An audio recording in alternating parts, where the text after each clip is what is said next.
Hello students, let's start chapter 5, separation of substances. So first of all, we'll know what is separation. Every day in the morning you see your parents or elder ones to make tea and using this strainer to filter the tea. आपने देखा है इससे T को filter करते हैं and on the this strainer you get the tea leaves. जो tea leaves होते हैं वो स्टेनर पे यहाँ पे रह जाते हैं और जो लिकर होता है कप में आ जाता है जिसे कि हम पी जाते हैं. ये टी लीव्स यहाँ पे स्टेनर पे रह जाती हैं. तो ये हम एवरीडे मॉर्निंग देखते हैं. तो this is a kind of separation. So now you can tell me what is separation. Separation is a method by which we put the things separately. हम चीजों को अलग अलग करते हैं, separate करते हैं.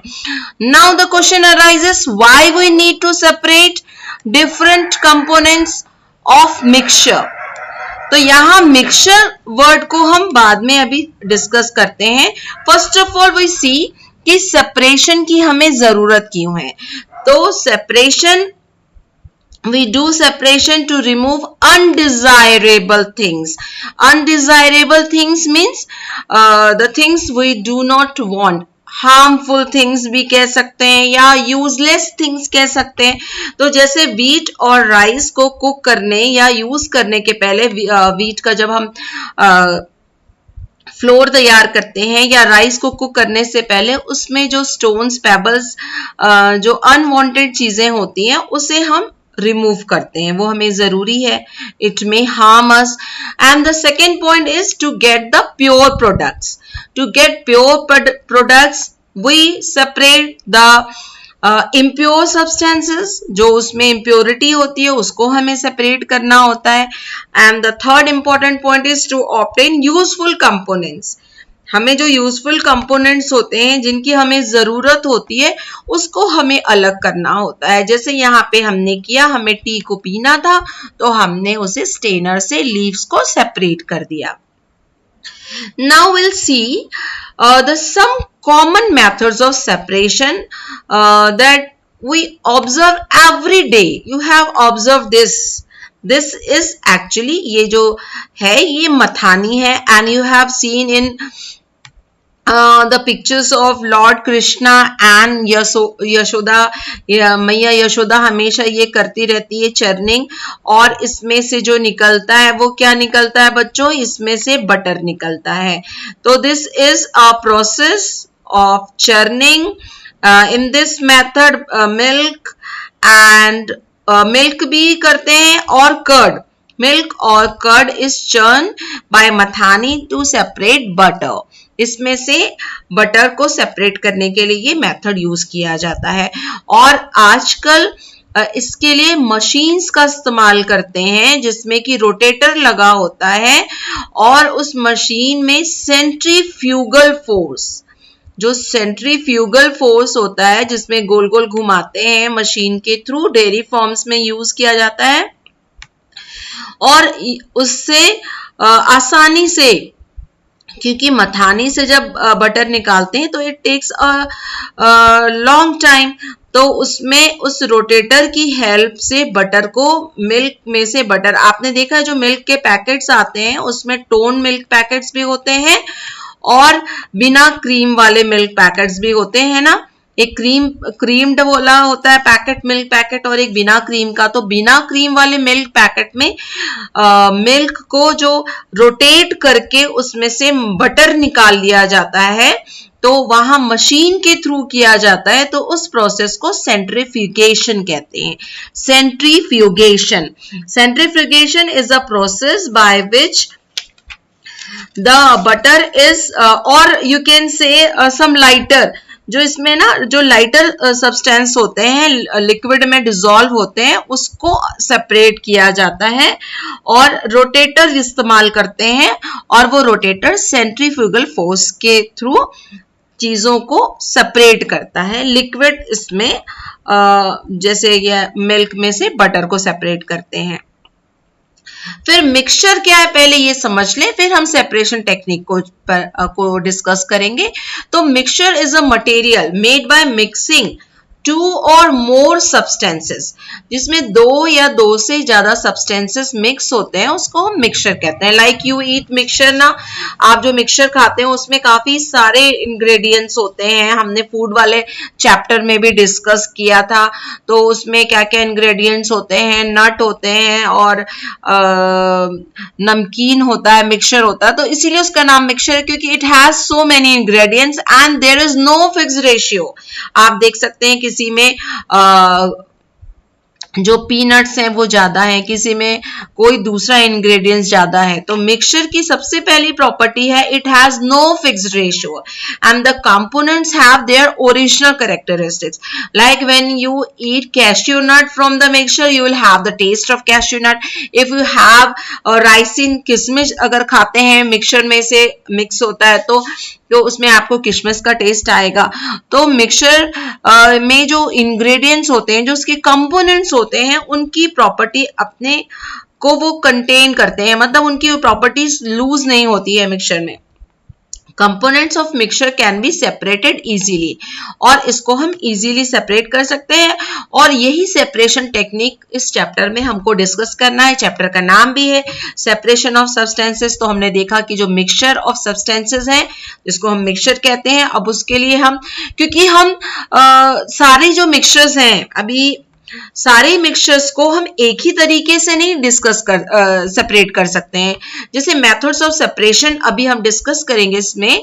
There are so many methods of separation like hand picking, and in the first we have seen the strainer to filter the tea, and the churning is also a method in which butter is separated, and winnowing, threshing, so many separation techniques are there. But the question is that can we use one method of separation for all the mixtures?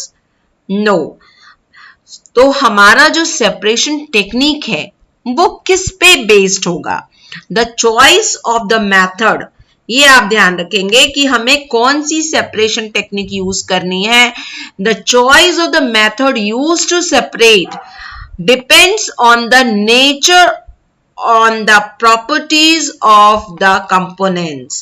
जो components mixture के हैं उनका nature क्या है या उनकी properties क्या है, उस पे डिपेंड करता है कि हम कौन सी सेपरेशन टेक्निक का इस्तेमाल करेंगे। Now see the most common separation technique used at home. यहाँ पे हैंड पिकिंग से ये पर्सन क्या कर रहे हैं, ये जो व्हीट है, ग्रेन्स है, इसमें से पेबल्स या स्टोन्स को अलग कर रहे हैं। और सपोज अगर आपको गार्डन में से फ्लावर्स कलेक्ट करने हैं, आपने फ्लावर कलेक्ट किया, तो आपने डिफरेंट फ्लावर्स को कलेक्ट कर लिया, अब उसको आपको सेपरेट करने हैं, जो फ्लावर्स हैं उनको सेपरेट करने हैं, तो आप कौन सा मेथड इस्तेमाल करेंगे? You will use hand picking, and you have basket of fruits in which different fruits are kept. Now you have to separate only apples from that. आपको एप्पल सेपरेट करना, you will use which method? This hand picking. ये बहुत ही common हमारे घरों में इस्तेमाल होती है। Now this separation technique, it is known as winnowing. Okay, farmers use this technique to separate grains from husk. Husk जो भूसा होता है उसमें से ग्रेन्स को अलग करने के लिए ये टेक्निक इस्तेमाल करती हैं। आपने ये घरों में देखा होगा, इसको घरों में हम हिंदी में सूप कहते हैं, है ना। आपने एक कहावत भी देखी होगी, साधु ऐसा चाहिए जैसा सूप सुभाए, हिंदी भी पढ़ते हैं आप, तो ये सूप है। अब इसमें ये मटेरियल जो मिक्सचर हमारा ग्रेन्स एंड हस्क है, इसको ले लिया और ऊपर ये देखिए स्टूल पे खड़ी हो गई है और वहां से इसको ऊपर से गिराती है, ठीक है। ये जो मिक्सचर है उसको वहां से गिराया गया। And sometimes if because during the harvest season हवा ऐसे ही बहती है, जो विंड ब्लोइंग का सीजन ही होता है जब हार्वेस्टिंग की जाती है जनरली। लेकिन अगर ना हो तो यहाँ पे फैन भी लगाया जा सकता है, फैन का भी इस्तेमाल कर सकते हैं। तो इस टेक्निक में क्या होता है कि इस तरह से जब गिरा है तो ये जो ग्रेविटी अर्थ की होती है उसकी वजह से जो हैवी ग्रेन्स क्या होते हैं, हैवी होते हैं, वो डायरेक्ट सीधे नीचे गिरते हैं। और जो हस्क है क्योंकि वो लाइटर पार्टिकल्स हैं, they flow in the air and they fall a little bit further from the grains. ये देखो ग्रेन्स अलग गिर रहे हैं और ये हस्क यहाँ पे गिर रहा है, ठीक है, हस्क अलग गिर रहा है। हस्क क्योंकि हवा में उड़ जाते हैं, वो हल्के होते हैं, जो भूसा होते हैं। तो winnowing is the method in which grains and husk are separated with the help of wind. यहाँ पे विंड की हेल्प हम लेते हैं, ठीक है। And the heavier grains fall near or straight and the lighter husk falls from differently from the grains. Now this next method of threshing, ये threshing का मेथड है। In this process grains from the stock, क्योंकि ये harvesting के पहले का method है बेटा। ये जो विनोइंग हमने देखा उससे पहले ये फील्ड में जब ये पूरा हमारा हार्वेस्टिंग हो गई, हमने कलेक्ट कर लिया ये सारा बंडल आप देख रहे हो क्रॉप्स के, अब इसमें से सीड्स को अलग करना है। हमें ये स्टॉक्स की जरूरत नहीं है, वी वांट सीड्स। तो the stock is separated by beating the stocks. ये स्टॉक्स को यहाँ पर पटक रहे हैं और ये देखिए ग्रेन्स यहाँ पर गिर जा रहे हैं, अलग होके टूट के गिर रहे हैं। Seeds are separated. This process of threshing can be done with the help of bullock. Bullock की हेल्प से भी कर सकते हैं और आजकल मशीन्स आ गई है थ्रेशर। आपने देखा होगा इलेक्ट्रॉनिक थ्रेशर्स भी आ चुके हैं जो मशीन है। तो थ्रेसिंग क्या है? Threshing is a process in which the crop stalks are beaten and stalks are separated from the grains. grains यहाँ पे मिल गए हमको, stalks ये हाथ में अलग हो गया, इसको अलग कर दिया। This is threshing. Okay. Next method is sieving. Every day we see in home before cooking or making halwa, your mother uses the sieve for this जो सूजी होती है उसके लिए, या फिर फ्लोर के लिए, मैदा के लिए जो घरों में इस्तेमाल किए जाते हैं उसके लिए ये सीव का इस्तेमाल करते हैं। इसको सीव कहते हैं, ठीक है, SIEVE, sieve. And using this sieve is known as sieving. And how it separates the things, you know, it has some, इसमें इस तरह के net like structures होते हैं, आपने देखा होगा। Have you seen a sieve? इसमें इस तरह के net like structures होते हैं और इसका जो size of net होता है डिपेंड करता है कि आपको कौन सा मटेरियल सेपरेट करना है। Like for sieving maida, you have this very dense net structure. और फिर बड़े बड़े गेहूं को भी सीविंग से, कई बार गेहूं में से भी स्टोन्स अलग करने के लिए सीविंग इस्तेमाल की जाती है। तो इसमें क्या करते हैं, सीव में मटेरियल को रख दिया जिस मटेरियल को सीविंग करनी है और फिर हाथ से हिलाते हैं, शेकन बाय हैंड और बाय मशीन। आजकल बड़े बड़े फैक्ट्रीज में मशीन का भी इस्तेमाल होता है। तो ये जब इसको करते हैं तो जो फाइनर पार्टिकल्स हैं, ये जो देखो जो फाइनर पार्टिकल्स हैं, मतलब जो पतले या छोटे पार्टिकल्स होंगे वो नीचे गिर जाएंगे यहाँ पर, ठीक है। जो फाइनर पार्टिकल्स है वो सीव में से निकल जाएंगे क्योंकि यहाँ पे इस तरह के नेट बना हुआ है, ठीक है। और थ्रू दिस सीव, ये थ्रू दिस सीव ये फाइनर पार्टिकल्स निकल जाएंगे और जो लार्जर पार्टिकल्स हैं वो उसमें रह जाएंगे, ठीक है। तो ये हो गया आपका sieving. Now before we this all was the method of separation of mixture of two solids. अभी हमने देखा जितने भी इम्प्योरिटीज और प्योरिटीज थी, जो मिक्सचर थे वो सॉलिड थे। अब हमारे पास ऐसा भी हो सकता है कि जो मिक्सचर है वो लिक्विड भी हो सकता है। तो पहले हम समझ लें कि सॉल्यूशन क्या होता है। व्हेन सॉल्यूट मीन्स शुगर और सॉल्ट। आप घर में लेमोनेड बनाने के लिए जैसे शुगर को वाटर में ऐड करते हो, तो जो शुगर है उसको हम कहेंगे सॉल्यूट, शुगर को हम कहेंगे सॉल्यूट, और वाटर हमारा क्या है, ये वाटर हमारा सॉल्वेंट कहलाएगा। और जब हमने दोनों को मिक्स कर दिया तो ये जो मिक्सचर हमारा तैयार होगा वो सॉल्यूशन होगा। ठीक है, ये जो मिक्सचर हमारा तैयार हो गया ये हो गया सॉल्यूशन। ठीक है, जब हमने सॉल्ट या शुगर को वाटर में मिक्स किया तो ये सॉल्यूशन तैयार हो गया। अब अगर आप इसमें सॉल्ट ऐड करते जा रहे हैं, ठीक है, again you are adding more and more salt, after some time a condition will come that this water will not dissolve more sugar or salt. ऐसा टाइम आएगा कि जब आप इसमें और शुगर डालेंगे तो वो यहाँ पे नीचे सेटल होने लगेगा, ये नीचे आपको शुगर के जो दाने हैं वो यहाँ नीचे दिखाई देने लगेंगे। ठीक है, आपने इतनी चीनी घोल दी, इतनी चीनी इसमें घोल दी, इतना शुगर इसमें डिसॉल्व कर दिया, मिक्स कर दिया कि अब ये और होल्ड नहीं कर पा रहा। आपने जैसे चीनी डाली वो नीचे जाकर ये शुगर बैठ गया।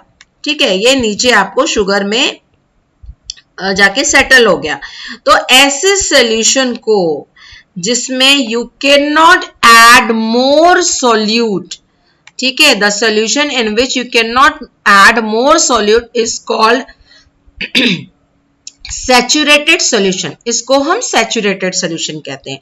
तो सैचुरेटेड सॉल्यूशन की को क्या है, when no more solute can be added to the solution is called saturated solution. अब इसमें और ऐड नहीं हो सकता।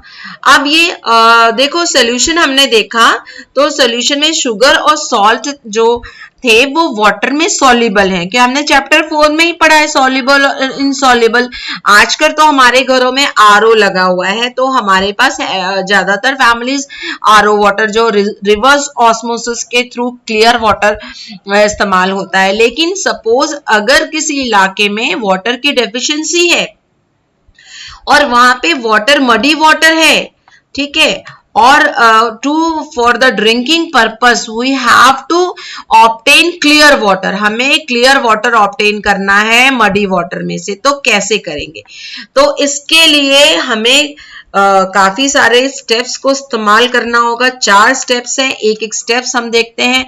हम यहाँ पे बता दें कि जो ये मडी वाटर में जो मड या जो क्ले के पार्टिकल्स होते हैं वो इनसॉल्युबल होते हैं, शुगर और सॉल्ट की तरह सॉल्युबल नहीं होते, इनसॉल्युबल होते हैं। तो सबसे पहले तो हम इस मडी वाटर को सेडिमेंटेशन करेंगे। Sedimentation means will keep the solution that mixture of muddy water for 3-4 hours. After 3-4 hours the mud will settle down. आप ये देख रहे हैं कि यहाँ पे नीचे 3-4 घंटों के बाद ये सेटल डाउन हो जाएगा, इसी को हम कहते हैं सेडिमेंट। ठीक है, जो ये सेटल डाउन हो जा रहा है इसको हम सेडिमेंट कहते हैं 3-4 घंटे बाद, and this process is known as sedimentation. ठीक है, अब सेडिमेंटेशन तो हो गया, अब इसके बाद हमें क्या करना है, ये सेडिमेंट है नीचे, अब हमने इसे 3-4 घंटे बाद सेडिमेंटेशन हो गया। अब ये धीरे धीरे हम इसे दूसरे बीकर में पोर कर रहे हैं, ये ग्लास रॉड की हेल्प से कर सकते हैं या ऐसे भी आप धीरे धीरे डाल सकते हैं, ताकि जो सेडिमेंट है वो इस पुराने ग्लास में रह जाए और जो क्लियर वाटर है वो हमें दूसरे बीकर में मिले। ठीक है, this process is known as decantation. ठीक है, अभी हमने डिकेंटेशन की इमेज देखी कि सेडिमेंटेशन के बाद when we put the clear water slowly in another container, this process is called decantation. अब डिकेंटेशन के बाद तो वाटर हमारा थोड़ा सा टर्बिड हो गया है, ठीक है, क्लियर है पर उतना क्लियर नहीं है, थोड़ा टर्बिड वाटर है।